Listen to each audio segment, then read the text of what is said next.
دیکھو اللہ تمہیں یہاں تک اس لیے نہیں لایا تاکہ تم مایوس ہو کر ہمت ہار جاؤ۔ تمہیں کیا لگتا ہے کہ تم آج جہاں ہو وہاں بے وجہ ہو؟ تم خود یہاں تک نہیں پہنچے ہو بلکہ تمہیں یہاں تک لایا گیا ہے۔ تم نے بے شمار تکلیفیں آج اس مقام تک پہنچنے کے لیے برداشت کی ہیں۔ اتنا سفر طے کر لینے کے بعد آج جب منزل تمہارے سامنے کھڑی ہے تو تم کیوں ہار گئے ہو؟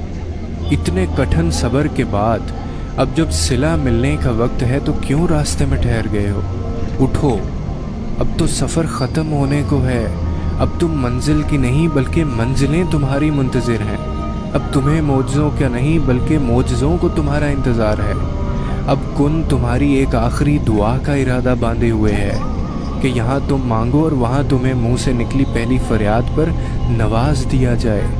اب صبر کے زمانے گزر گئے ہیں، اب صلے ملنے کا وقت ہے۔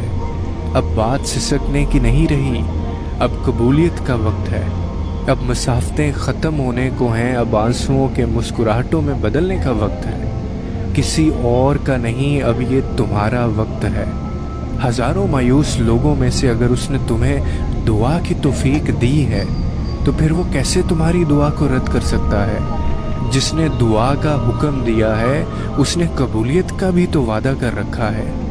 تو پھر اس دل کو منا لو یقین پہ اور اس کو اپنی رضا میں راضی کر لو۔